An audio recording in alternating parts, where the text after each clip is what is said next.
আমরা পড়ছি জি আইন স্যার। আদালত বার এমসিকিউ ফাউন্ডেশন নোট থেকে সিআরপিসির বা ফৌজদারি কার্যবিধির সর্বশেষ পাঠ, পাঠ 9 ধারা 503 থেকে 565 এখন আলোচনা করা হবে এবং আশা করছি আজকেই ফৌজদারি কার্যবিধি শেষ হবে।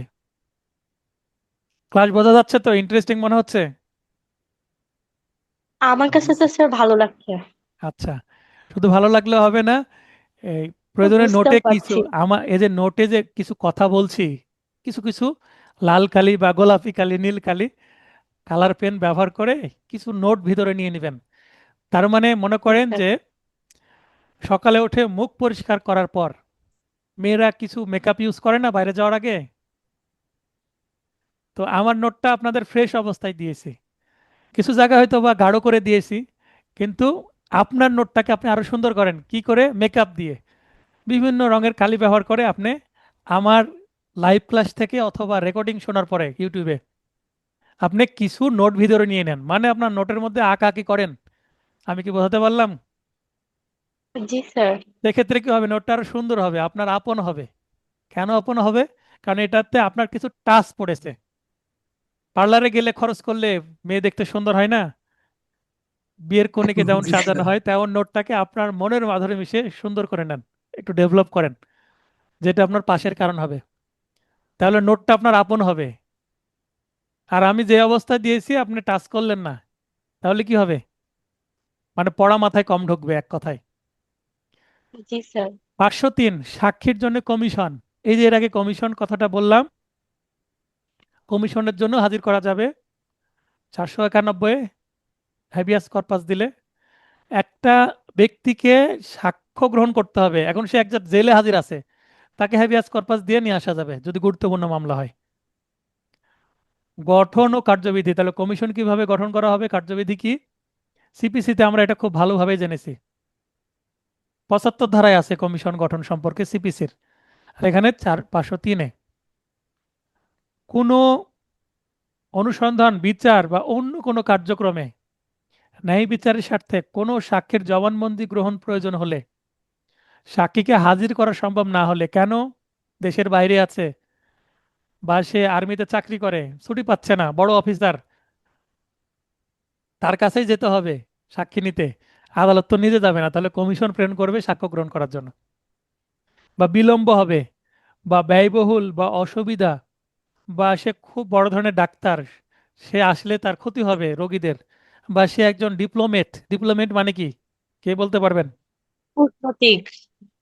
কূটনীতিবিদ। কূটনৈতিক। তার মানে হ্যাঁ, সে হাই কূটনীতিবিদ। কমিশনার বা রাষ্ট্রদূত, তাই না? তো তার জি জি স্যার। অফিস থেকে আদালতে এসে সাক্ষ্য দেওয়া কি তার জন্য কি টাফ, সময় বের করা? তাহলে তো ওই হাই কমিশনে বা এম্বাসিতে চলে গেল, তাই না? জি স্যার। কমনওয়েলথ ভুক্ত যে দেশগুলো আছে সেই দেশগুলোতে এম্বাসির পরিবর্তে হাই কমিশন থাকে, একই জিনিস। কমনওয়েলথ দেশের জন্য হাই কমিশন, হাই কমিশনাররা বসে থাকেন। আর অন্যান্য দেশের জন্য এম্বাসি, অ্যাম্বাসেডররা বসে থাকেন, ঠিক আছে? জি জি স্যার। স্যার। একটা হচ্ছে রাষ্ট্রদূত আর আরেকটা হচ্ছে হাই কমিশনার। সাক্ষীকে হ্যাঁ। হাজির হতে রেহাই বা অব্যাহতি দিয়ে কি করবে? সাক্ষী যে ডিএম, সিএমএম বা সিজিএম এর অধিক্ষেত্রে বসবাস করে উক্ত ম্যাজিস্ট্রেট বরাবর, মনে করেন রাজশাহীতে আসামি আছে, যেমন রাজশাহীতে হাই কমিশন আছে ভারতের, এখন মামলা ঢাকার, আর ঢাকা থেকে ওই আদালত রাজশাহীর, যেমন হাই কমিশন আছে রাজশাহীর চন্দ্রিমা থানার আন্ডারে, তো আমলি চন্দ্রিমা বা কগনিজেন্স স্কোপ চন্দ্রিমা রাজশাহী, এই কোর্ট বরাবর কি দিয়ে দিবেন? কমিশনের জন্য দরখাস্ত দিবেন। তো এই কোর্টটা সিএমএম এর আন্ডারে, তাহলে দরখাস্তটা আসবে সিএমএম এর কাছে, কিসের মাধ্যমে? কোর্টের নেজারত শাখার মাধ্যমে, যেটাকে ইংলিশে ডেসপাচ শাখা বলে। আদালতে গেলে দেখবেন অনেক শাখা আছে, ডেসপাচ বা নেজারত শাখার মাধ্যমে চিঠি আদান প্রদান হয় ইন্টার সিটিতে, ইন্টার ডিস্ট্রিক্টে, ঠিক আছে? তো জি নেজারত শাখায় পাঠালো, নেজারত শাখা থেকে সিএমএম কোর্টে গেল, সিএমএম কোর্ট দিয়ে দিল হচ্ছে কগনিজেন্স কোর্ট চন্দ্রিমা রাজশাহীকে। এবার কগনিজেন্স কোর্ট ম্যাজিস্ট্রেট কি করবেন? এমএম বা সিজেএম বা দায়রা বা হাইকোর্ট বিভাগ কর্তৃক কমিশন দেওয়া যাবে। তাহলে ওই ম্যাজিস্ট্রেট কি করবেন? সংশ্লিষ্ট ডিপ্লোমেটের কাছে যে সাক্ষ্য গ্রহণ করবেন। তার মানে ওই ডিপ্লোমেটের চেম্বারে সাক্ষ্য গ্রহণ হবে। সাক্ষী ইউকে বা কমনওয়েলথ স্টেট, বার্মা, এই ধরনের দেশে যদি বসবাস করে অথবা রিসিপ্রোকাল সম্পর্কযুক্ত দেশে বসবাস করে। বাংলাদেশের সাথে রিসিপ্রোকাল সম্পর্ক আছে কাদের? রিসিপ্রোকাল সম্পর্কের অর্থ কি? পারস্পরিক সম্পর্ক। রিসিপ্রোকাল সম্পর্ক। মানে সম্পর্ক মানে পারস্পরিক, মানে ডিপ্লোম্যাটিক সম্পর্ক আছে। বাংলাদেশের সাথে ডিপ্লোম্যাটিক সম্পর্ক নাই কার? ইসরায়েলের, তাই না? জি ইসরায়েল। ইসরায়েলের নাই, আবার তাইওয়ানেরও নাই। তাইওয়ানের সাথে আমাদের হ্যাঁ। বিজনেস আছে কিন্তু ডিপ্লোম্যাটিক সম্পর্ক নাই। আর ইসরায়েলের সাথে আমাদের বিজনেসও নাই, ডিপ্লোম্যাটিক সম্পর্কও নাই। ইসরায়েলের নাম শুনলেই 10 হাত আমাদের দূরে থাকতে হয়, না হলে এখানে দেশদ্রোহিতার মামলায় ফাঁসিয়ে দেওয়া হতে পারে। কারণ সেখানের খুব কি আছে, মানে খুবই দক্ষ, ভয়াবহ একটা গোয়েন্দা সংস্থা আছে, পৃথিবীর সবচেয়ে দক্ষ, মোসাদ, তাই জি না? মোসাদ। তো জি এই স্যার। মোসাদের সাথে লিংক আছে এটা শুনতে পেলেই কিন্তু মামলা হয়ে যাবে। তো এই কারণেই রিসিপ্রোকাল বা কোনো বিজনেসই নাই তাদের সাথে আমাদের। উক্ত দেশের আদালত বা জজকে সরকারি গেজেটের মাধ্যমে কমিশন দেওয়া যাবে। তাহলে বিদেশে হলে কি করতে হবে? সরকারি গেজেট দিতে হবে, না হলে ওই এম্বাসি এটাকে অথেন্টিক মনে করবে না। অথেন্টিক মানে কি? আসল, তাই না? জি জি জি স্যার। কমিশন প্রাপ্ত ম্যাজিস্ট্রেট বা অফিসার, ম্যাজিস্ট্রেট হতে পারে বা অন্য কোনো অফিসার, সিনিয়র কোনো অ্যাডভোকেটকেও কিন্তু কমিশনে পাঠিয়ে দিতে পারে। সিএমএম, সিজিএম হলে নিজে বা অন্য ম্যাজিস্ট্রেটকে নিয়োগের মাধ্যমে সাক্ষীর নিকট গমন, মানে যে গো টু দা উইটনেস, সাক্ষীকে তলবের মাধ্যমে, অথবা সাক্ষীকে বলতে পারে যে আপনার তো ঢাকা যাওয়া লাগছে না, আপনি কাইন্ডলি একটু রাজশাহী কোর্টে আসেন। এটা এটা বলতে পারে তো, তাই না? কারণ জি এম্বাসি থেকে রাজশাহী কোর্টে যাওয়া সহজ, কাছাকাছি, আধা ঘন্টা রাস্তা। এখন সে যদি বলে যে না আমার খুব ব্যস্ততা, আপনি কাইন্ডলি আমার কাছে আসেন, সেক্ষেত্রে হয় সাক্ষীর কাছে আসবে, সাক্ষীর কাছে গমন করবে, বা সাক্ষীকে তলব করবে, মানে সাক্ষী আদালতে যাবে। এইভাবে সাক্ষ্য গ্রহণ হবে। বোঝা গেল কমিশন কি জিনিস? জি স্যার। জি স্যার। 504, মেট্রোপলিটন এলাকায় অবস্থানকারী সাক্ষীর ক্ষেত্রে কমিশন উক্ত মানে মেট্রোপলিটন ম্যাজিস্ট্রেট সাক্ষীকে হাজির করে নিজ আদালতে বিচারাধীন মামলার মতোই সাক্ষ্য গ্রহণ করবেন। সিএমএম কে, চিফ মেট্রোপলিটন ম্যাজিস্ট্রেট কে। আচ্ছা, এই যে সংক্ষিপ্ত যে আদালতের নাম, এটাতে কি আপনাদের বুঝতে সমস্যা হচ্ছে? না স্যার, এটা প্রথম এম এম দিকে হতো, সিএমএম, এখন অভ্যাস হয়ে গেছে স্যার। কারো যদি বুঝতে এখন ঠিক সমস্যা আছে। হয় আমাকে মেসেজ করবেন, আমি পূর্ণ রূপগুলো দিয়ে দিব। এমএম কি, সিএমএম কি, এগুলো যদি বুঝতে না পারেন। তাহলে সিএমএম কে কমিশন দেওয়া হলে নিজের যাবতীয় ক্ষমতা ও কর্তব্য অধীনস্থ কোনো এমএম এর ওপর অর্পণ করতে পারবেন। আচ্ছা, এরপর হচ্ছে 509, চিকিৎসক সাক্ষ্যের জবানবন্দি। আচ্ছা, আমরা কিন্তু পড়ছি 503 থেকে শুরু করে কমিশন, এগুলো কিন্তু কমিশন, হ্যাঁ। চিকিৎসক সাক্ষ্যের জবানবন্দি, এটাও কমিশন। আসামের উপস্থিতিতে ম্যাজিস্ট্রেট কর্তৃক গৃহীত ও স্বাক্ষরিত, কমিশনে গৃহীত সিভিল সার্জন বা চিকিৎসক সাক্ষ্যের জবানবন্দি সাক্ষী হিসেবে ডাকা না হলেও অনুসন্ধান, বিচার বা অন্য কোনো কার্যক্রমে সাক্ষ্য হিসাবে প্রদান করা যাবে। যেমন কোনো পোস্টমর্টম রিপোর্ট, হ্যাঁ, বা কোনো মেডিকেল সার্টিফিকেট, যেমন কাটাছেঁড়া হয়েছে, সিম্পল হার্ট বা গ্রিভিয়াস হার্ট, এগুলো রিপোর্ট দেয় না? তো জি এগুলো কিন্তু এভিডেন্সিয়াল ভ্যালু আছে 100%। এখন এমসি যিনি দিয়েছেন, বা পোস্টমর্টম রিপোর্ট বা সুরতহাল রিপোর্ট যিনি দিয়েছেন, বা কেমিক্যাল রিপোর্ট যিনি দিয়েছেন, কোনো ওই ফরেনসিক এক্সপার্ট, বা ডিএনএ রিপোর্ট দিয়েছেন যে ফরেনসিক এক্সপার্ট, তাকে সাক্ষী হিসাবে আদালতে তলব করলেও হবে, না করলেও হবে। তিনি যে ডকুমেন্টারি এভিডেন্সটা দিয়েছেন, তার রিপোর্ট, সেটাই কিন্তু একটা ভালো মানের সাক্ষী। সাক্ষী। এখন অপর পক্ষ যদি বলে যে স্যার আমি কি করতে চাই, ওই চিকিৎসককে আমি জেরা করতে চাই, সেক্ষেত্রে কিন্তু তাকে সাক্ষী হিসাবে তলব করা যাবে, যদি ডিফেন্স লয়ার চায়, ডিফেন্স পক্ষ চায়। বুঝতে পেরেছেন? আবার জি আদালত যদি চাই, প্রসিকিউশন পক্ষকে বলতে পারে যে আপনি এই সাক্ষীর সাক্ষ্য জবানবন্দিটা নেওয়া হোক, হ্যাঁ। তাহলে চিকিৎসক সাক্ষীকে সমন ও পরীক্ষা করা যাবে। এই লাইনটা আমি এখানে বললাম। তো এখানে কমিশনে তাকে জবানবন্দি এবং জেরা করা যাবে, তাহলে কমিশন দিলে যে প্রসিকিউশন পক্ষের আইনজীবী থাকে, আবার ডিফেন্স লয়ারও থাকে আসামি পক্ষের, সেখানে জবানবন্দি হয় এবং সেখানেই জেরা হয়।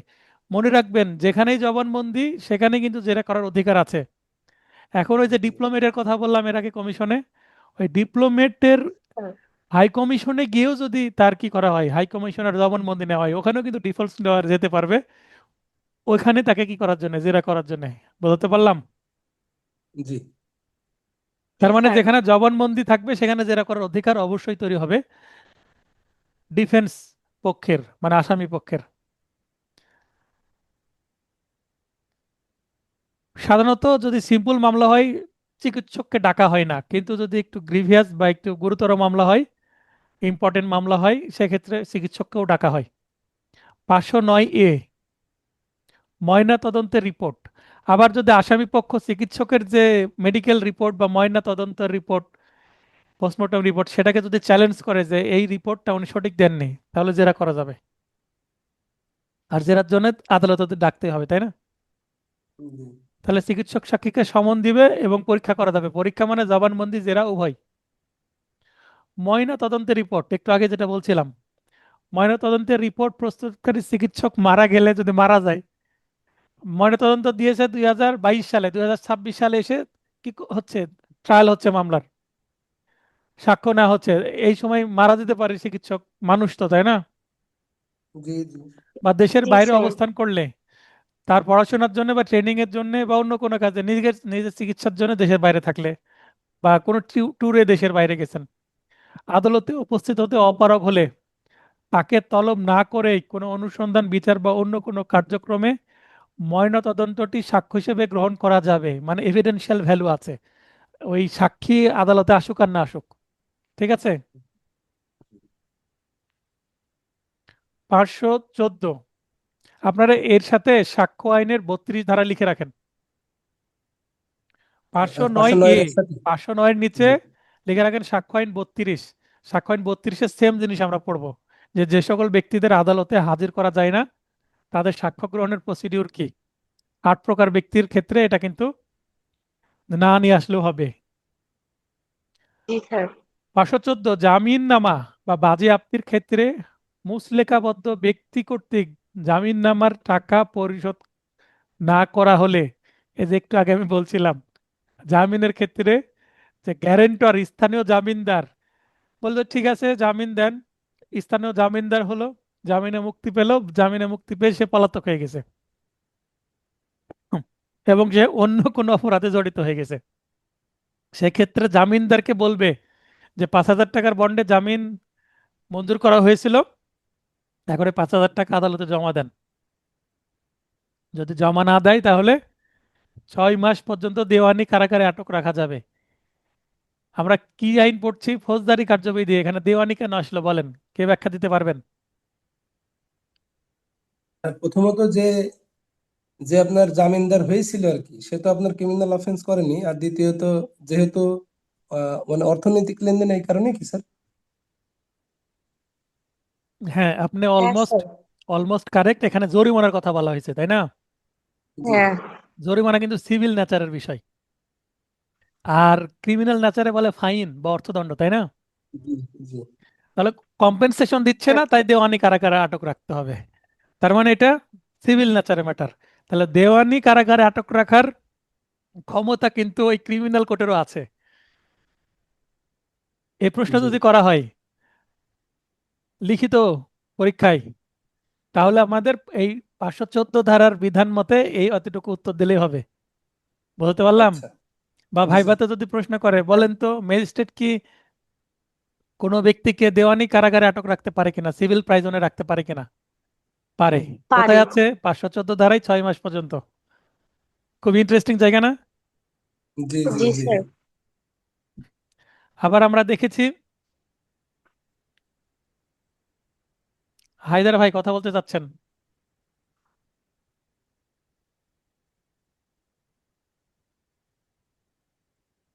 আপনি হাত উত্তোলনের সেকেন্ডের মধ্যে কিন্তু আমি লাইন অন করার সুযোগ দিয়েছি, তো আপনি লাইন অন না করে কথা বলছেন। আপনার ক্যামেরা অন হয়েছে কিন্তু মাইক অন হয়নি। আপনি তো পুরাতন স্টুডেন্ট ভাই। আচ্ছা, শেষে কথা বলবেন, নোট করে রাখেন। যদি গুরুত্বপূর্ণ হয় শেষে কথা বলবেন, অথবা আমাকে মেসেজ করে দিবেন, আমি উত্তর দিয়ে দেবো। ক্লাসটা শেষ করি। আচ্ছা, আমরা এর আগে দেখেছি যে সম্পত্তি ক্রোক করার ক্ষমতা সাধারণত দেওয়ানি আদালতের আছে, কিন্তু ক্রিমিনাল কোর্টে তো সম্পত্তি ক্রোক করছে। 145 ধারায় আমরা পড়লাম না? জি। সম্পত্তি নিয়ে মানে স্থাবর সম্পত্তি নিয়ে যদি শান্তি ভঙ্গ হওয়ার সম্ভাবনা দেখা দেয় সেক্ষেত্রে, তার মানে প্রয়োজনে সিভিলের কাজ ক্রিমিনাল করবে, ক্রিমিনালের কাজ সিভিল করবে, এরকম হতে পারে। 517, যে ব্যক্তি সম্পর্কে অপরাধ করা হয়েছে, সরি, যে সম্পত্তি যে সম্পর্কে অপরাধ করা সম্পত্তি। হয়েছে তার নিষ্পত্তির আদেশ। আচ্ছা, এখানে আপনারা লিখে রাখেন জিম্মা। হ্যাঁ, এখানে যদিও জিম্মা শব্দটা আছে, কিন্তু জিম্মা শব্দটা প্রচলিত শব্দ, কিন্তু 517 ধারার মধ্যে কোথাও জিম্মা শব্দটা নাই। আপনারা পাঁচশো আচ্ছা। সতেরোর নিচে কালার পেন দিয়ে লিখে রাখেন জিম্মা। বাস্তবে কোনো সম্পত্তি যদি জিম্মা নিতে চান, মামলায় জড়িত কোনো আলামত বা কোনো সাক্ষ্য যেটা মানে এভিডেন্স হিসেবে কাজ করছে, সেটাকে জিম্মা নিতে চাইলে আপনাকে 517 ধারায় কি করতে হবে? দরখাস্ত করতে হবে। আচ্ছা। আচ্ছা, কি দরখাস্ত? এখানে জিম্মা থাকতে পারে দুই প্রকার সম্পত্তি, একটা বৈধ সম্পত্তি, একটা অবৈধ সম্পত্তি। বৈধ মানে মাদক পরিবহনে মোটরসাইকেল ব্যবহার করা হয়েছে বা একটা কার ব্যবহার করা হয়েছে, এটা বৈধ সম্পত্তি। ওই কার বা মোটরসাইকেল, এটা তো মোটরসাইকেল। মোটরসাইকেল বা কার তো আর অপরাধ করেনি, অপরাধ করেছে মানুষ, তাই না? জি জি। অপরাধ মানুষ করে, যানবাহন কি অপরাধ করে? না। করে না। তাহলে না। যানবাহনের যে মালিক, সে আসামি হোক বা অন্য কোনো ব্যক্তি হোক, তিনি দরখাস্ত করে আবেদন করতে পারে। তখন ওই থানায় যে আইও, মামলার তদন্তকারী কর্মকর্তা, ইনভেস্টিগেটিং অফিসার, তাকে বলবে মালিকানা যাচাইয়ের জন্য একটা প্রতিবেদন দিতে বলবে। তো তার কাছে গেলে কিছু তদবির করলে দিনের দিনই হয়ে যায় বা একদিন পরেই দিয়ে দেয়, আর তদবির না করলে 2-3 মাস লাগতেও পারে। এই সম্পত্তির মালিককে যাচাই করে প্রতিবেদন দিয়ে দিল, পরে আবার মালিকানা যাচাইয়ের পরে আবার বন্ড দাখিল সাপেক্ষে সম্পত্তি জিম্মার আবেদন, আরেকটা সেকেন্ড আবেদন করতে হয়, যে মালিকানা যাচাই হয়েছে আর না, দেখেন আমি মালিক, আমার এই কাগজপত্র, এবার আমাকে মোটরসাইকেলটা দেন, মোবাইল ফোনটা দেন, বা কারটা দেন। অনেক সময় হাইওয়েতে যদি অ্যাক্সিডেন্ট হয়, ট্রাক বা বাস জব্দ হলে সেগুলোও এই এই ধারায় জিম্মা নিতে হয়। বুঝতে পেরেছেন? একই প্রসিডিউর। জি। মালিকানা যাচাই হওয়ার পরে ওই মালিককে দিয়ে দিবে। এখানে যদি মোটরসাইকেল হয়, মনে মনে করেন মোটরসাইকেলের মূল্য 2.5 লক্ষ টাকা, 2.5 লক্ষ টাকার বন্ড দাখিল করতে বলবে। 2.5 লক্ষ টাকার বন্ড মানে অ্যামাউন্ট উল্লেখ থাকবে, টাকা দাখিল করতে হবে না। বন্ডে উল্লেখ করা থাকবে কি? শর্ত হচ্ছে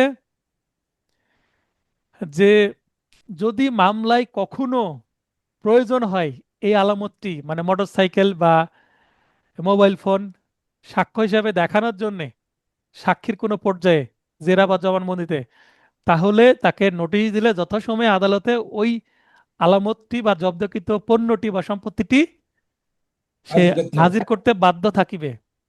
তাহলে আপনি যদি কোনো কিছু জব্দকৃত মাল জিম্মায় নেন, তাহলে আপনার লাইবিলিটি এটার কি সুরক্ষা করা, আপনার জিম্মায় দিয়ে দিচ্ছে, আপনার হেফাজতে দিয়ে দিচ্ছে। এখন মোটরসাইকেল হলে যতদিন মামলা শেষ না হবে ততদিন মোটরসাইকেল আপনি বিক্রয় করতে পারবেন না, কারণ ভবিষ্যতে আচ্ছা। যদি আদালতে উপস্থিত করতে বললে, বিক্রয় করলে আপনি খুঁজেই পাবেন না কোথায় গেল, তাই না? জি জি। এই হচ্ছে বিষয়। যে কোনো সম্পত্তি, আর যদি অবৈধ হয়, মাদকদ্রব্য বা অন্য অন্য কোনো অবৈধ যদি সম্পত্তি হয়, বা মোবাইল ফোন চুরাই, মোবাইল ফোন আপনি মোবাইল ফোনের কি দেখাতে পারলেন না, ক্রয় রসিদ দেখাতে পারলেন না, তাহলে মালিকানা তো যাচাই সঠিক হলো না, হলো?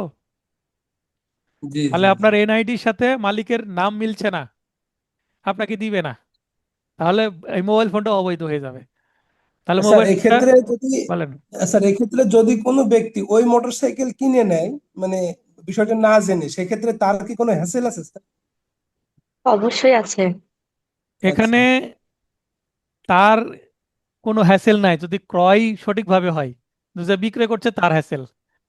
মনে করেন এটা জিম্মাই নেওয়া সম্পত্তি, সে তার বলেনি খো, সে যদি গোপন হ্যাঁ, করে, সেটাই তাহলে বলছি। আমি ক্রয় করলাম, আমি কি করে জানবো? আচ্ছা, কিন্তু যে জিম্মা মানে নিয়েছিল তার সমস্যা আছে। তার সমস্যা, কারণ হেফাজত করা তো তার দায়িত্ব, তাই না? জি জি জি স্যার, ঠিক আছে। ওমর খায়ের ভাই বলেন।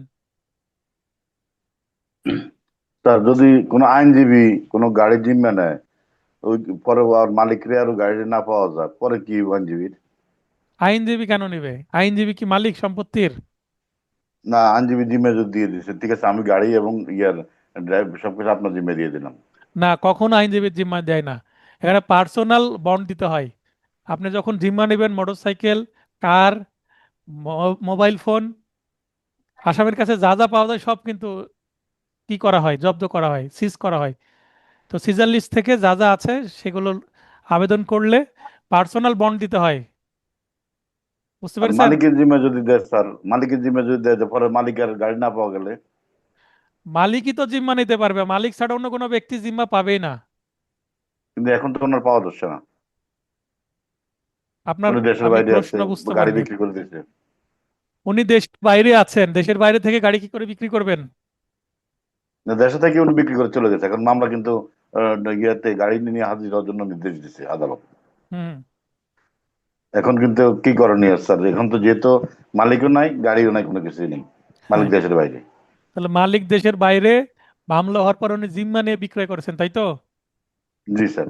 কোনো সিরিয়াস মামলা হলে তার নামে ওয়ারেন্ট হবে এবং স্যার হাই এরকম একটা কমিশন। মামলা আমাদের কাছে আছে স্যার। হ্যাঁ, ওই মামলার ডিটেলস আমাকে পাঠায়েন।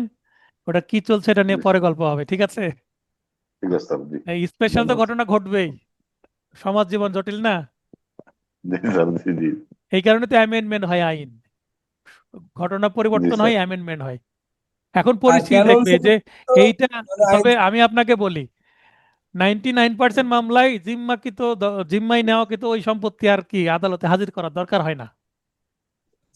জি স্যার। মানে বাস্তবে আর দরকার যদি হয় না, চায় তো দিতে। প্রয়োজন হয় না।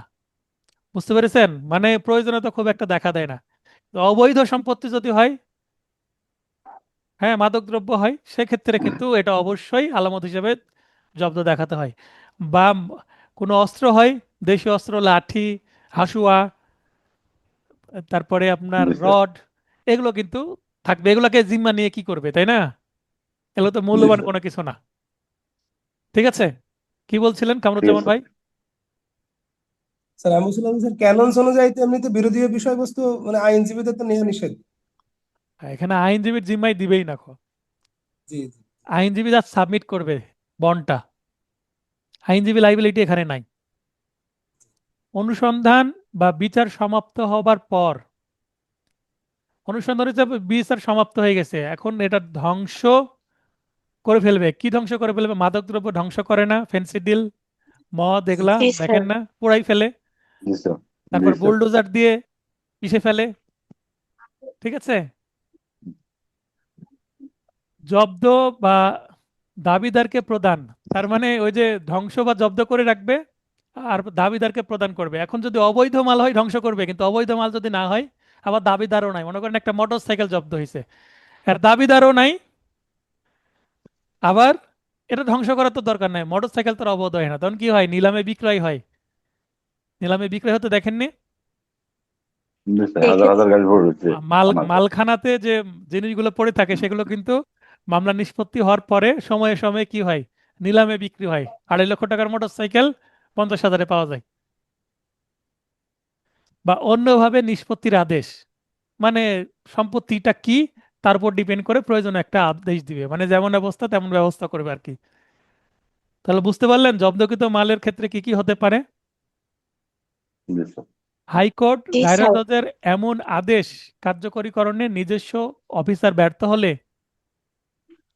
তাহলে হাইকোর্ট বা দায়রা জজের যারা অফিসার আছে, বেঞ্চ সহকারী আছে, তারপরে স্টেনো আছে, অন্যান্য যারা স্টাফ আছে, তারা যদি ব্যর্থ হয়, তাহলে সিএমএম বা ডিএম কর্তৃক আদেশ কার্যকর করবেন। তাহলে সিএমএম কোর্টেরও কিন্তু, সাধারণত সিএমএম কোর্টই এগুলো করে থাকেন এবং সিজিএম কোর্ট করে থাকেন। সম্পত্তিটি গৃহপালিত পশু দ্রুত ও স্বাভাবিক পতনশীল না হলে, মানে গৃহপালিত পশু গরু ছাগল মহিষ এগুলো না হয়, বা কোনো কাঁচামাল না হয়, সবজি ফল যদি না হয়, তাহলে উপধারা 4 অনুসারে দাবি না করলে, উপধারা 4-এ কি বলা হচ্ছে? জিম্মাকৃত ব্যক্তি আদালতে সন্তুষ্টি সাপেক্ষে জামিনদার সহ বা ব্যতীত মুচলেকা বা বন্ড সম্পাদন করলে যে বন্ড পার্সোনাল বন্ড দিতে বলে, মানে শুধুমাত্র তারই কি থাকবে, যে জিম্মা নিচ্ছে তারই এখানে লাইবিলিটি, মানে সিঙ্গেল লাইবিলিটি থাকবে, পার্সোনাল লাইবিলিটি থাকবে। আদেশটি আপিলে সংশোধন বা বাতিল হলে আদালতে অর্পণের শর্তে, এখানে যদি কেউ জিম্মা নিয়ে থাকে, এখন সে যদি আদালতের সাথে প্রতারণা করে বা আয়ের সাথে যোগসাজশ করে, আয়ও যদি ভুল রিপোর্ট দেয় যে মালিক রহিম কিন্তু করিমের নাম দিয়ে দিল, তাহলে করিম নিয়ে নিচ্ছে রহিমের সম্পত্তি, যদি এরকম হয় তাহলে এটার বিরুদ্ধে কি করতে পারবে? আপিল করতে পারবে জিম্মার বিরুদ্ধে। বুঝতে পেরেছেন? যে রহিমের জি সম্পত্তি স্যার। করিম জিম্মা নিয়ে নিছে, এবার করিম ওই আদেশের বিরুদ্ধে আপিল করবে। তাহলে উপ এক উপধারায় উক্ত ব্যক্তিকে প্রদানে বাধা থাকবে না। যদি এরকম সমস্যা না হয় তাহলে যিনি জিম্মা দিবেন তাকে দিতে হবে, এটা আইনে বলছে। ব্যাখ্যা হচ্ছে অত্র ধারায় সম্পত্তি বলতে শুধুমাত্র কোনো পক্ষের দখলে থাকা সম্পত্তি বোঝায় না, বরং বিনিময় রূপান্তরের মাধ্যমে সৃষ্ট সম্পত্তি বোঝাবে। মোটর সাইকেলের পার্টস বিক্রয় করে ফেলে, করে না? আলাদা আলাদা করে ফেলে না? গাড়ির পার্টস আলাদা করে ফেলে না চোরাই হয়ে গেলে? তো চোরাই কিন্তু সম্পত্তি যদি গ্রহণ করে, তাহলে একটা মোটর সাইকেলের চাকা আরেকটা মোটর সাইকেলে দিয়ে দিয়েছে। বুঝতে পেরেছেন? এরকমও সৃষ্টি হতে পারে। এখন বলা হচ্ছে যে আবার তিনে ফেরত আসছি, যে উপধারা 4 অনুসারে দাবি না করলে, মানে কেউ জিম্মা না চাইলে 1 মাসের মধ্যে বা আপিল নিষ্পত্তি না হওয়া পর্যন্ত কার্যকরী হবে না। ঠিক আছে? কি কার্যকরী হবে না? ওই যে ধ্বংস করা যাবে না। বুঝতে পেরেছেন? মানে মিনিমাম 1 মাস সময় দিতে হবে। মানে আমি জিম্মায় নিলাম আর ধ্বংস করে ফেললাম, বা 1 মাসের মধ্যে আমি নিলামে বিক্রয় করে ফেললাম, এটা করা যাবে না। সময় দিতে হবে মানুষকে জিম্মা নেওয়ার জন্য। ঠিক আছে? কোন সময়? মামলা নিষ্পত্তি হওয়ার 1 মাস পর, রায়ের 1 মাস পর পর্যন্ত সময় থাকবে জিম্মা নেওয়ার জন্য। মামলা চলাকালীনও হতে পারে। ক্লিয়ার? জি স্যার। তাহলে এটা থেকে প্রশ্ন আসতে পারে যে মামলা নিষ্পত্তি হওয়ার কত দিনের মধ্যে বা কত মাসের মধ্যে সম্পত্তি জিম্মা নেওয়া যায় জব্দকৃত? 1 মাসের মধ্যে, এটা হচ্ছে মূল জায়গা। বা কত ধারায় সম্পত্তি জিম্মা নেওয়া যায়? 517 ধারায়। 522 স্থাবর সম্পত্তি পুনরুদ্ধারের ক্ষমতা, এটা আমরা এসআর অ্যাক্টের কত ধারায় পড়ি? 9 এবং 8 8 ধারায়, 9। তাই না? আট। 8 এবং 9 ধারার, এসআর অ্যাক্টের 8 আর 9 ধারায় আছে না? সিভিল কোড যেটা করে জি স্যার। অপরাধমূলক বল প্রয়োগ ভীতি প্রদর্শনের মাধ্যমে বেদখলকৃত সম্পত্তি উক্ত অপরাধের দণ্ডের তারিখ হতে 1 মাসের মধ্যে যে কোনো সময় দখল প্রদান, উক্ত সম্পত্তিতে দেওয়ানি মোকদ্দমা দ্বারা সত্য প্রতিষ্ঠা করলে, এখানে সিভিল কোডকে লিঙ্ক করে দিয়েছে, তা অত্র ধারার আদেশ দ্বারা ক্ষতিগ্রস্ত হবে না। যে কোনো আপিল, দণ্ড অনুমোদন, রেফারেন্স, রিভিশন আদালত অত্র ধারার আদেশ দিতে পারবেন। 522-এর মূল বিষয় হচ্ছে সিভিল কোর্টে মামলা হোক আর না হোক, আমরা যদি ক্রিমিনাল কোর্টে কোনো সম্পত্তি নিয়ে মারামারি হয়, তার দখল নিয়ে, ঠিক আছে, মারামারি হয়েছে, তাহলে মানে ওই স্থাবর সম্পত্তি জমি জমা নিয়ে ক্রিমিনাল মামলার সৃষ্টি হয়েছে, তাই না? তাহলে মূল ফ্যাক্ট হচ্ছে জমি, কিন্তু মারামারি হয়ে গেছে এবং অন্যান্য অপরাধের সৃষ্টি হয়েছে। তাহলে ওই মামলায় বিচার নিষ্পত্তির পর আদালত যদি লক্ষ্য করে যে হ্যাঁ এই সম্পত্তিটা এর, এটা নিয়ে সম্পত্তি হচ্ছে, তাহলে সিভিল কোর্টের মতো ক্রিমিনাল কোর্টও একটু হস্তক্ষেপ করতে পারে। এটা হচ্ছে পাঁচশো আচ্ছা। বাইশ ধারায় বলছে।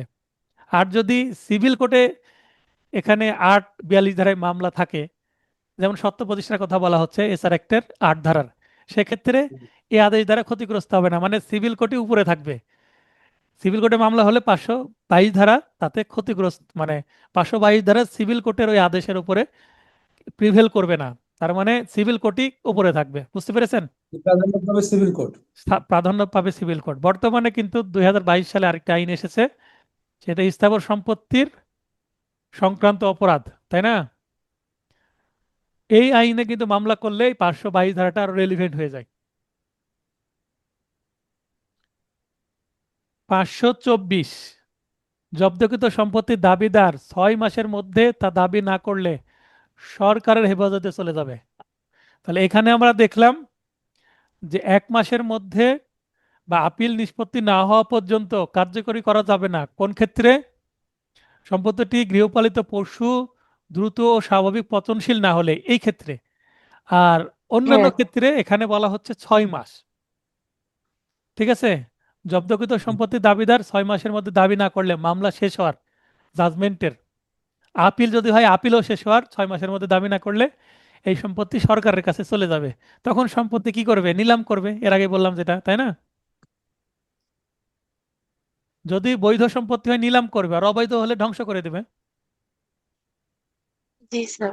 525 মামলা ও আপিল স্থানান্তরে আপিল বিভাগের ক্ষমতা, মানে মামলা ট্রান্সফার বা বদলি। স্থানান্তর মানে কি? বদলি। আমরা প্রচলিত ভাষায় বলে মামলা বদলি, কিন্তু আইনে মানে বইয়ে কোথাও বদলি লেখা নেই, এটা স্থানান্তর বা ট্রান্সফার। আবার বিদ্যুৎ চলে গেল,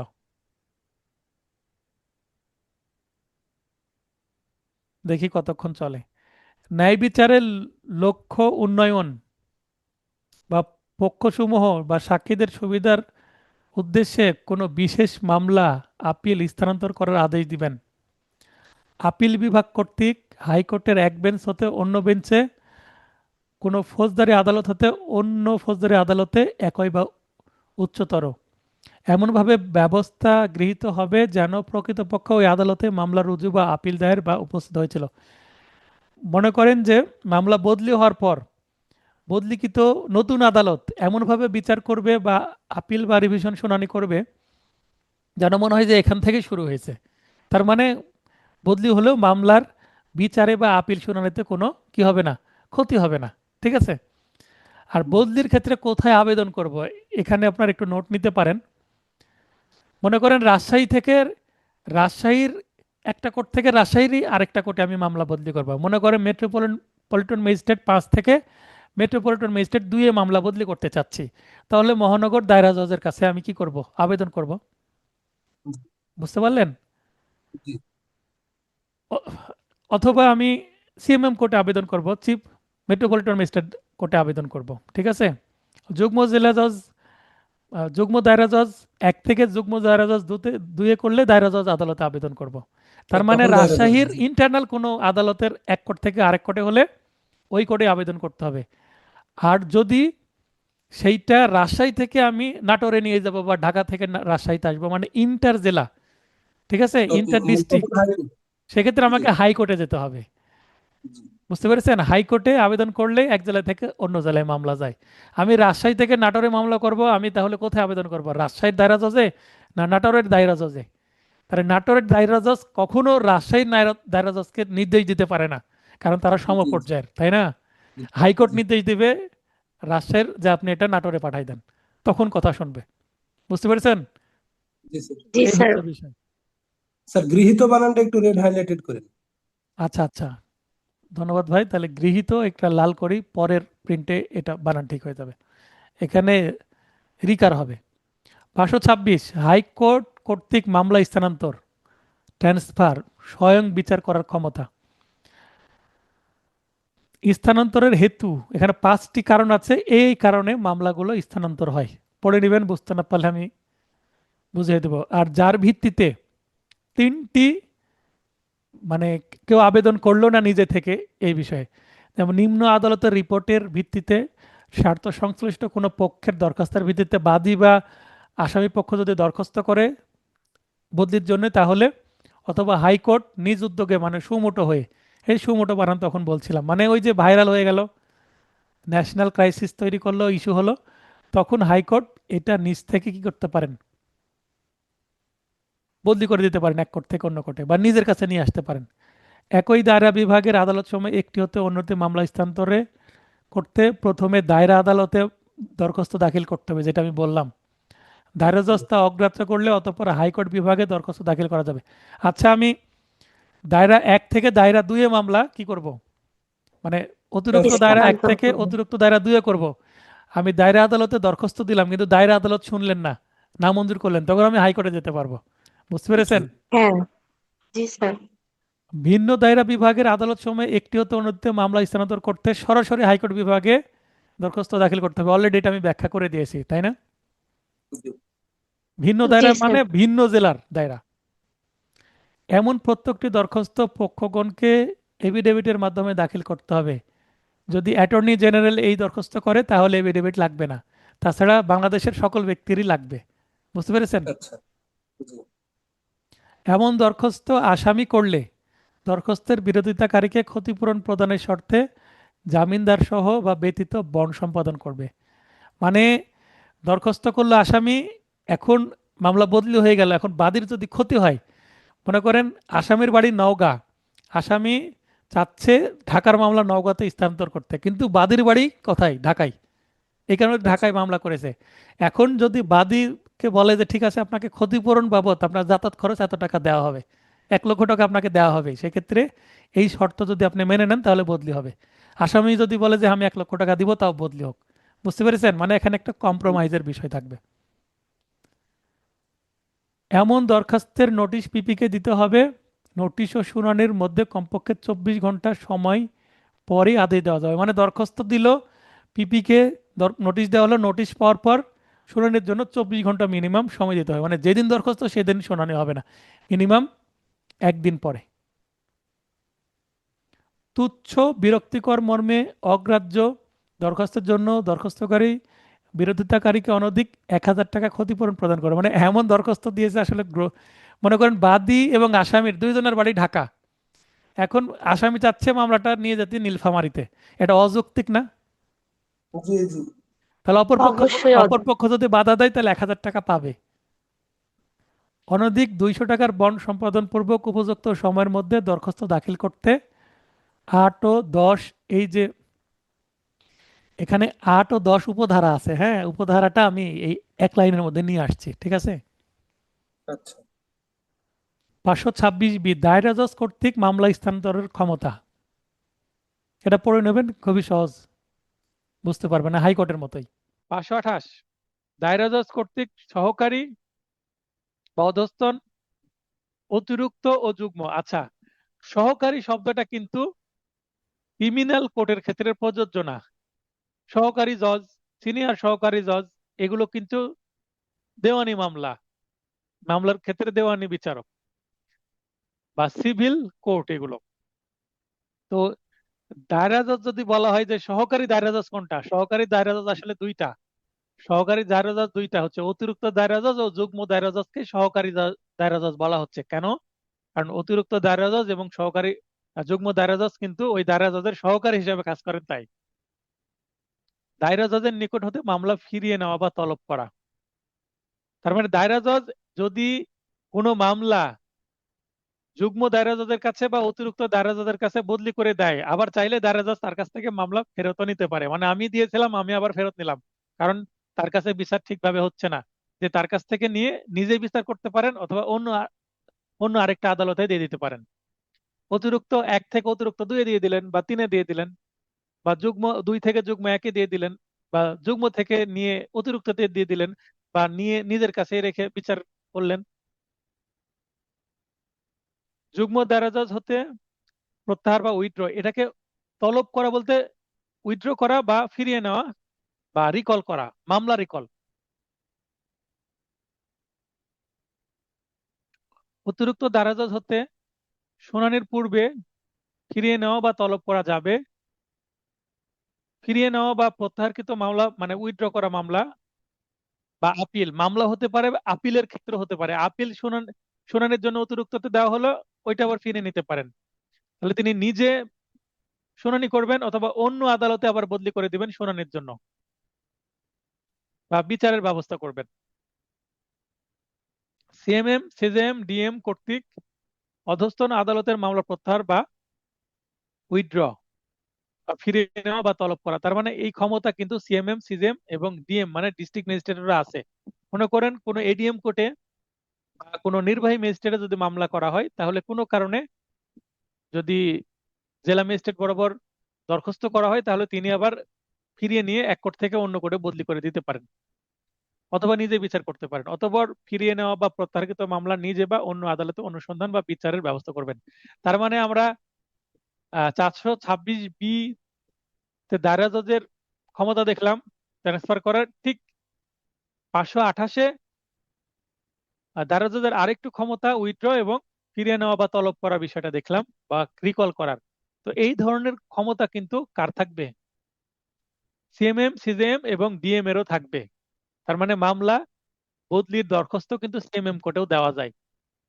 সিএমএম, সিজেএম কে হাইকোর্টের অনুমোদন সাপেক্ষে সরকার কোনো বিশেষ বা শ্রেণীর মামলা প্রত্যাহারের ক্ষমতা দিতে পারে। যদি ক্ষমতা দেয় সেক্ষেত্রে পারবে। তাহলে হাইকোর্টের অনুমতি নিয়ে সরকার কিন্তু এই ক্ষমতা দিবে কাকে? সিএমএম অথবা সিজেএম কে। সাধারণত এই ক্ষমতাটা প্রতিটা সিএম এবং সিজেএম এর আছে। যেমন যদি মামলাটা ম্যাজিস্ট্রেট কোর্টে বিচার্য হয় তাহলে দায়রা জজের কাছে দরখাস্ত না করে সিএমএম কোর্টে বা সিজিএম কোর্টে চিফ জুডিশিয়াল ম্যাজিস্ট্রেট বা চিফ মেট্রোপলিটন ম্যাজিস্ট্রেট কোর্টে দরখাস্ত করলে কিন্তু মামলা বদলি করা সম্ভব। তাহলে একটা মেট্রোপলিটন ম্যাজিস্ট্রেট থেকে অন্য মেট্রোপলিটন ম্যাজিস্ট্রেটে চলে যাবে। তখন আর দায়রা জজ বা মহানগর দায়রা জজের কাছে যাওয়ার দরকার হবে না। কোনো ম্যাজিস্ট্রেট 192(2) ধারায় প্রেরিত মামলা তলব করে নিজ অনুসন্ধান বা বিচার করতে পারবে। 192(2) দেখে নিলে বুঝতে পারবেন কি বোঝানো হচ্ছে। অত্র ম্যাজিস্ট্রেট অত্র ধারার ক্ষমতা প্রয়োগকালে কারণ লিপিবদ্ধ করবেন। কেন তিনি রিকল করলেন বা ফিরিয়ে নিলেন সেটা কিন্তু বলবেন, ব্যাখ্যা দিবেন। মানে ফিরিয়ে নিলেন কিন্তু কারণ দর্শাচ্ছেন না, মানে আদালত নিজেই বলবেন এই কারণে ফিরিয়ে নিলাম, অর্ডার শিটে থাকবে। 529, যে সকল অনিয়ম সত্ত্বেও মামলার কার্যক্রম বাতিল হয় না। কি কি অনিয়ম এইটা মনে রাখার দরকার নাই, কিন্তু জাস্ট ধারা মনে রাখলেই হবে, কারণ গুরুত্বপূর্ণ না। 530, যে সকল অনিয়ম সত্ত্বেও মামলা কার্যক্রম বাতিল হয়। আপনার যদি কৌতূহল হয় কি কি অনিয়ম সত্ত্বেও মামলা বাতিল হয় না এবং কি কি অনিয়ম সত্ত্বেও মামলা মানে কি কি অনিয়ম থাকলে মামলা বাতিল হয়, 529 এবং 530 নিজ দায়িত্বে পড়ে নিতে পারেন, জাস্ট ধারা মনে রাখলেই হবে। এখান থেকে প্রশ্ন আসার সম্ভাবনা কম। কিন্তু জাস্ট বাতিল হয় আর বাতিল হয় না, মানে বাতিল হয় না এবং বাতিল হয়, 529, 530 এতটুকু মনে রাখলে হবে এমসিকিউ এর জন্য। তবে বাস্তবে প্র্যাকটিসের ক্ষেত্রে দরকার হবে।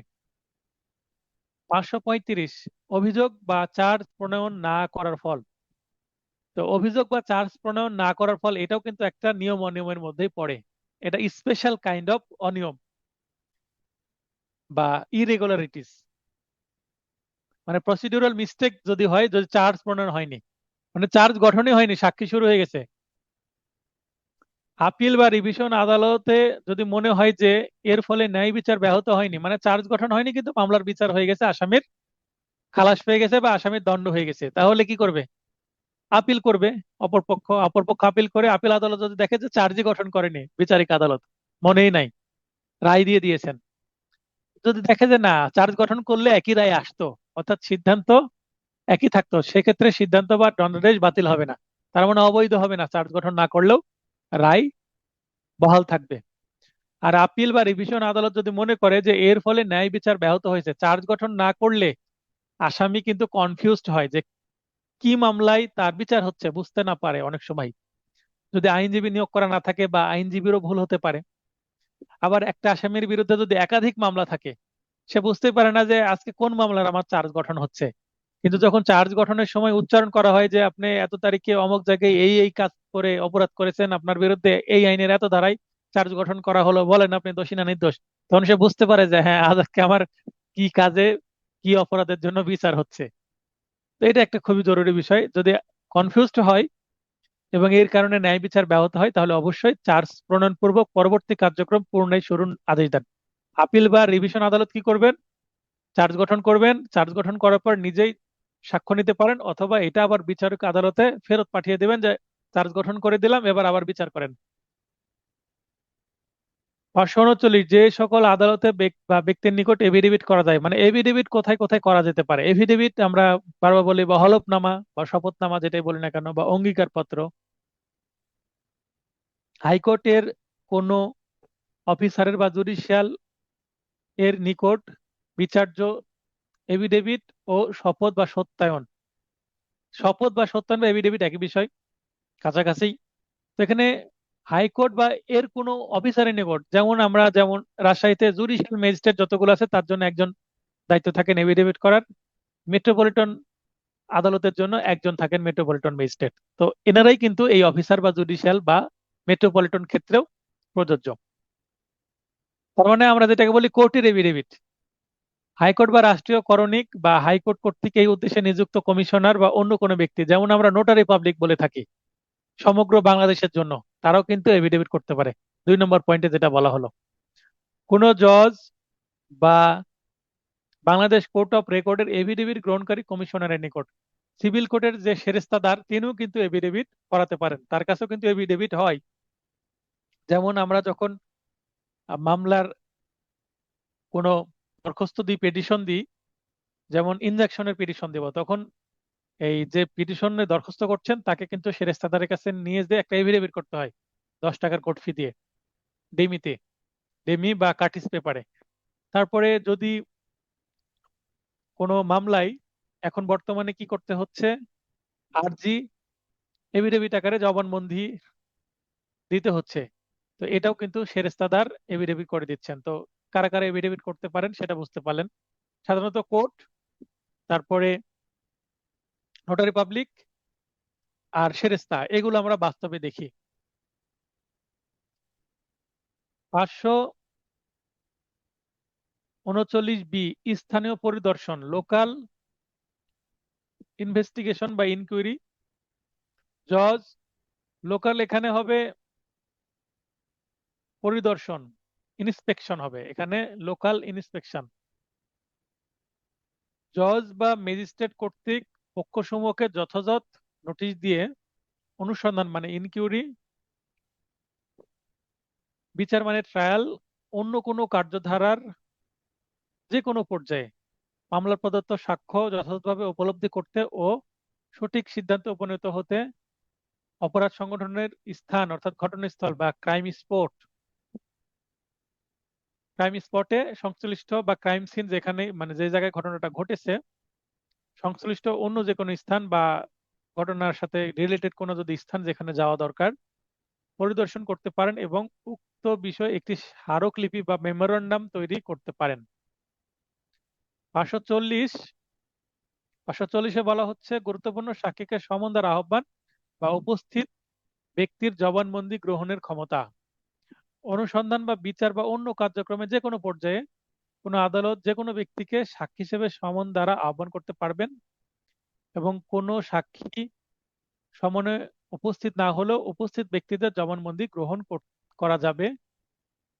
ন্যায় বিচারের স্বার্থে আবশ্যক মনে করলে কোনো ব্যক্তিকে সমন দ্বারা আহ্বান বা জবানবন্দি গ্রহণ করার পরেও আবার পুনরায় তলব বা রিকল করা যাবে বা পুনরায় জবানবন্দি গ্রহণ করাও যাবে। মানে একবার সাক্ষী দিয়ে চলে গেছে, আবার রিকল করে আবার ডেকে পুনরায় তলব করে, তলব মানে ডাকা, ডেকে নিয়ে আসা, আবার সাক্ষ্য গ্রহণ করা যাবে। 540 এই সেকশনটি পুরোটাই যুক্ত করা হয়েছে, মানে অ্যামেন্ডমেন্টের মাধ্যমে আসছে। কিছু ক্ষেত্রে আসামির অনুপস্থিত অনুসন্ধান ও বিচারের বিধান, এক বা একাধিক আসামি আদালতে উপস্থিত হতে অপারগ হলে যদি কোনো আসামির পক্ষে অ্যাডভোকেট থাকে তবে তার অনুপস্থিতিতে অনুসন্ধান বা বিচার চলতে থাকবে এবং পরবর্তীতে কোনো সময় আসামিকে হাজির হতে নির্দেশ দেওয়া যাবে। এটা বিষয়ে আমি এর আগে বলেছিলাম যে যদি 10 জন আসামি হয় বা একের অধিক আসামি হয়, কিছু সংখ্যক আসামি উপস্থিত আছে বা একজন উপস্থিত আছে, বাকিরা সব অনুপস্থিত, তো যে উপস্থিত আছে এর কারণে বাকিদেরও কিন্তু কাজ হয়ে যাবে, সবার পক্ষে জেরা করা যাবে আসামি পক্ষে।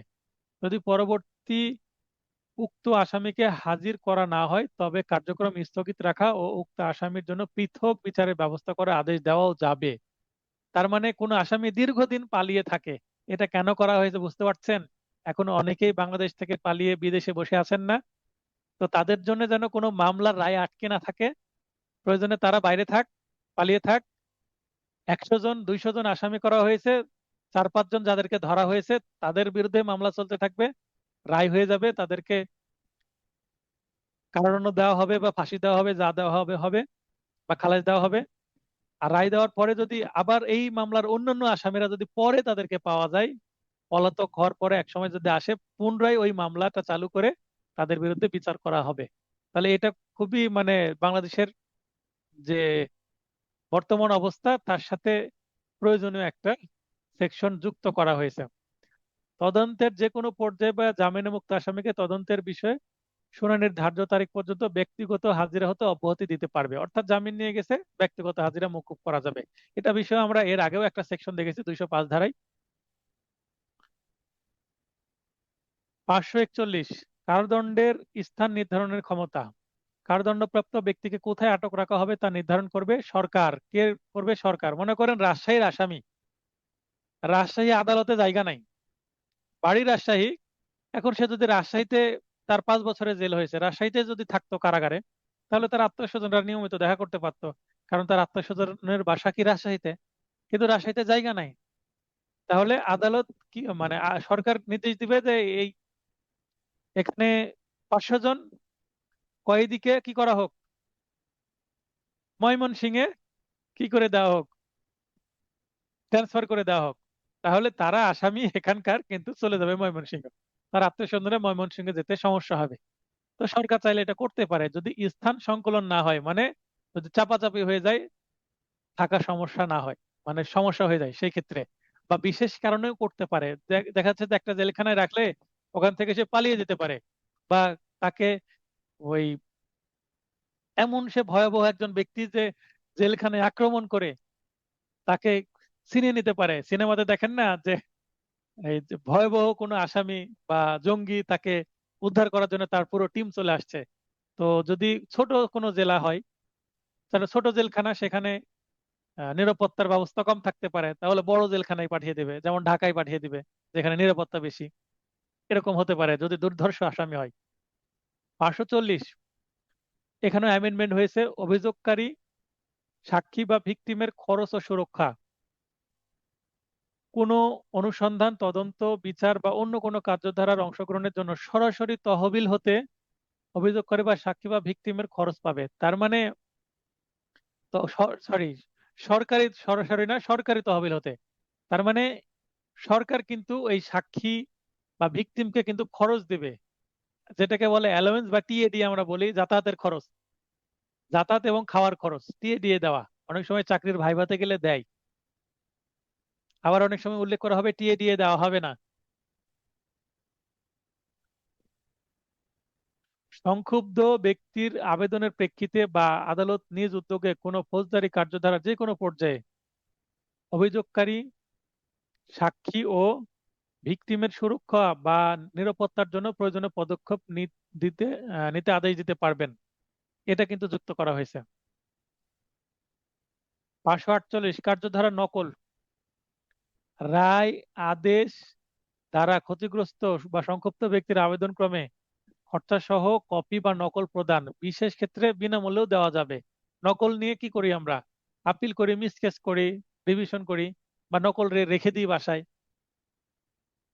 560, সম্পত্তি বিক্রয়ের জন্য সংশ্লিষ্ট অফিসারগণ তা ক্রয় বা নিলাম ডাকতে পারবে না। তার মানে সিভিলের ক্ষেত্রে আমরা যেটা দেখলাম, বা আমরা কোথায় দেখেছি এটা, আমরা দেখেছি হচ্ছে যে 42টা সদাচরণ আছে, ক্যাননস, অ্যাডভোকেটদের জন্য, যে কোনো অ্যাডভোকেট মক্কেলের সম্পত্তি গ্রহণ করতে পারবে না। তেমনি যারা নিলাম ডাকছে, যারা নিলামের আয়োজনের সাথে জড়িত, তারা কিন্তু নিলামের ওই সম্পত্তি কিনতে পারবে না, বা নিজে ডাকলে তিনি ক্রয় করতে পারবেন না। 561, স্বামী কর্তৃক ধর্ষণের অপরাধ সম্পর্কে বিশেষ বিধান। স্বামী কর্তৃক স্ত্রীকে ধর্ষণ, অনেক স্ত্রী যদি বলে যে আমার ইচ্ছার বিরুদ্ধে আমার স্বামী আমার সাথে শারীরিক সম্পর্ক করেছে এবং সে দাবি করে আমাকে আসলে ধর্ষণ করেছে, সেক্ষেত্রে সিএমএম বা সিএসএম ব্যতীত অন্য কোনো ম্যাজিস্ট্রেট স্বামী কর্তৃক নিজ স্ত্রীকে ধর্ষণের অপরাধ আমলে গ্রহণ করবেন না, কারণ খুবই সেনসিটিভ কেস। স্ত্রীর রাগ হলো স্বামীর বিরুদ্ধে এই ধরনের মামলা করে দিতে পারে। তো এটা সিএমএম বা সিজিএম, সিজিএম আর সিএমএম যেহেতু অভিজ্ঞ সম্পন্ন আদালত, কারণ 2-1 বছরে তো আর সিএমএম সিজিএম হওয়া যায় না, বেশ কয়েক বছর সময় যাওয়ার পরে বেশ কিছু অভিজ্ঞতা যখন বিচারকের মধ্যে চলে আসে, তারপরে সিজিএম বা সিএমএম হন। তাই এই সেনসিটিভ মামলার ক্ষেত্রে তাদেরকে আমলে নেওয়ার বিধান দেওয়া হয়েছে, মানে সরাসরি ওই কোর্টে মামলা করা যাবে। পুলিশও এখানে লোকটিকে উক্ত অপরাধে বিচারের জন্য প্রেরণ করবেন না।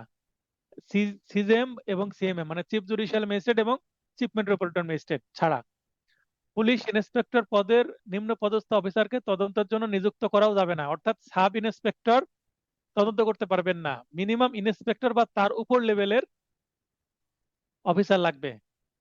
অধিকাংশ মামলায় আমরা সাব ইন্সপেক্টরকে তদন্তকারী কর্মকর্তা হিসেবে দেখি, কিন্তু এই মামলায় সাব ইন্সপেক্টর মানে যার অভিজ্ঞতা কম তাকে দেওয়া যাবে না, সেনসিটিভ কেস তাই।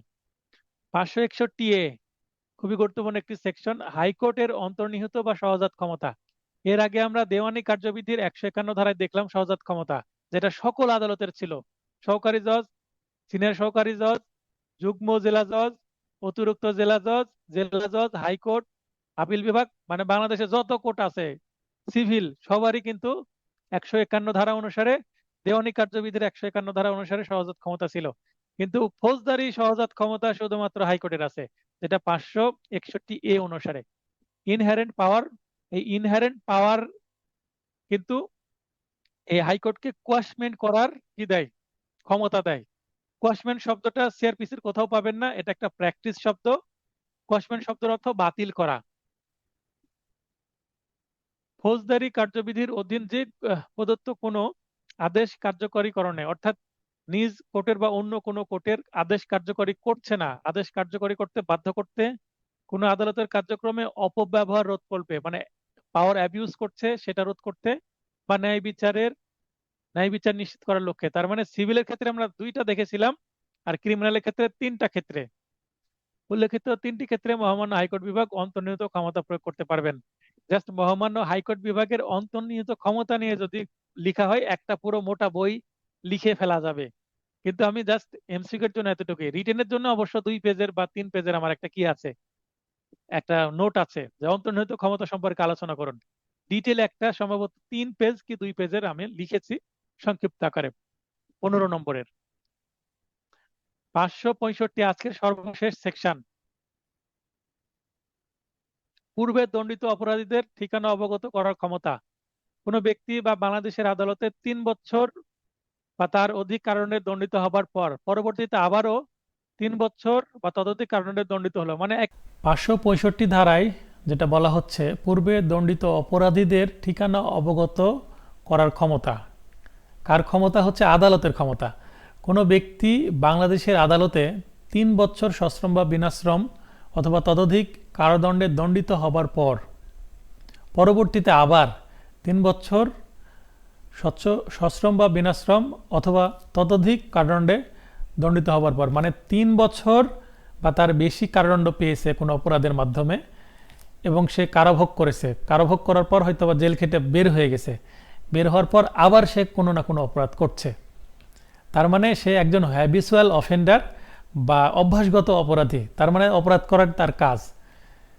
এখন যে অপরাধের জন্য প্রথমে তার বিচার হয়েছিল এবং সে 3 বছর বা তার বেশি জেল হয়েছিল, 3 বছর, 4 বছর, 5 বছর বা 10 বছর, যেটা হোক না কেন, বা যাবজ্জীবন কারাদণ্ড হয়েছিল, কোনো কারণে আবার বের হয়েছে, বা 5 বছর জেল ভোগ করার পর বা 3 বছর জেল ভোগ করার পর সে জেল খেটে আবার বের হয়েছে, বের হওয়ার পর ওই অপরাধী করুক বা ভিন্ন কোনো অপরাধ করুক, তাই সে যদি আবার অপরাধ করে এবং আবার 3 বা তার বেশি অপরাধের, মানে 3 বছর বা তার বেশি যদি সে কারাদণ্ড ভোগ, মানে কারাদণ্ডের আদেশ হয়, তাহলে একে হ্যাবিচুয়াল অফেন্ডার ধরা হবে। তার মানে তাকে বাইরে বের করলেই আবার অপরাধে জড়িয়ে পড়তে পারে, তাই তাকে কি করতে হবে? ফলো রাখতে হবে, অবজারভেশনে রাখতে হবে বা একটা ফলো আপে রাখতে হবে।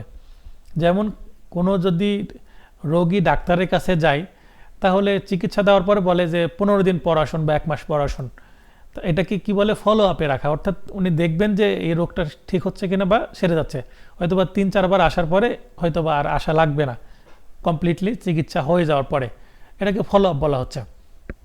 তো এই আসামিদের ক্ষেত্রে যারা বারবার অপরাধ করে 3 বছরের বেশি সাজা ভোগ করছে, তাদেরকে কেন ফলো আপে রাখা হবে? কারণ তারা যেন অপরাধ করতে না পারে। আর আদালত উপযুক্ত মনে করলে উক্ত ব্যক্তিকে যাবজ্জীবন সশ্রম কারাদণ্ড দেওয়া যেতে পারে। অর্থাৎ সে যেন আর বাইরে বের হয়ে অপরাধী করতে না পারে, যদিও মামলা ছোট, কিন্তু তাকে যাবজ্জীবন কারাদণ্ড দিয়ে আর যেন বের হতে না পারে।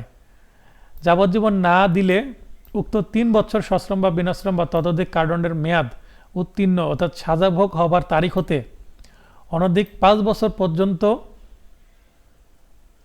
অর্থাৎ সে সাজা ভোগ দ্বিতীয়বার সাজা ভোগ বা তৃতীয়বার সাজা ভোগ করার পরে তাকে বলবে যে আগামী 5 বছর আপনি কোথায় থাকবেন, কিভাবে থাকবেন, ওই স্থানীয় কোনো যে আদালত বা ম্যাজিস্ট্রেটের কাছে কি করতে হবে, বা পুলিশ স্টেশনে দেখবেন না অপরাধীকে নিয়মিত হাজিরা দিতে হয় প্রতি মাসে, এরকম। তো বর্ণিত উপায়ে যেভাবে আদালত বলবে সেভাবে, যদি বলে যে স্থানীয় থানায় আপনি নিয়মিত হাজিরা দিবেন, তার বাসস্থান, মানে সে কোথায় আছে বা বাসস্থান যদি পরিবর্তন করে, এলাকা থেকে অন্য এলাকায় যায়, এক শহর থেকে অন্য শহরে যায়, সেটা বলতে হবে পুলিশকে। এবং পুলিশ মনে করেন রাজশাহী থেকে যদি নাটোরে যায় সেই ব্যক্তি আসামি, তাহলে ওই পুলিশ কিন্তু নাটোর সংশ্লিষ্ট থানার যে ওসি তাকে কিন্তু বলে দেবে যে এই লোককে কিন্তু এই 565 ধারা অনুসারে ফলো আপে রাখা হয়েছে, তো সে নিয়মিত আপনার ওখানে এবার থেকে কি দিবে, হাজিরা দিবে। এবং বাসস্থান হতে অনুপস্থিতির বিজ্ঞাপিত করতে হবে, অর্থাৎ সে যদি বাসস্থান থেকে 6 মাস না থাকে, অন্য কোথাও থাকে, সেটাও কিন্তু তাকে বলতে হবে, মানে জানিয়ে কাজ করতে হবে। দেখবেন অনেক সময় আমরা সিনেমাতে দেখি বা অনেক সময় অপরাধ সংক্রান্ত যে বিশেষ করে ক্রাইম পেট্রোল এই টাইপের অনুষ্ঠানে বলে যে তদন্ত হচ্ছে, আপনি এই যে যখন শহর ছেড়ে যাবেন না বা দেশ ছেড়ে যাবেন না, গেলে বলে যাবেন। তো ব্যাপারটা এরকম। অত্র বিধান লঙ্ঘন করলে যে জেলায় তার অবস্থান সম্পর্কে সর্বশেষ বিজ্ঞাপিত হয়েছে, উক্ত জেলার ম্যাজিস্ট্রেট তার আবার বিচার করবে। তার মানে 565 ধারা বিধান যদি সে ভঙ্গ করে, মানে নিজের বাসস্থান পরিবর্তন বা বাসস্থান থেকে অন্য জায়গায় থাকার যে বিষয় বা নিয়মিত হাজিরা দেওয়ার যে বিষয়টা, যেভাবে তাকে নির্দেশ দেওয়া হবে, সেটা যদি সে পালন না করে, তাহলে এই পালন না করার জন্য নতুন অপরাধ সৃষ্টি হবে এবং 565 ধারা অনুসারে তাকে কিন্তু আবার বিচারের সম্মুখীন হতে হবে। এই হচ্ছে এই ধারার বক্তব্য।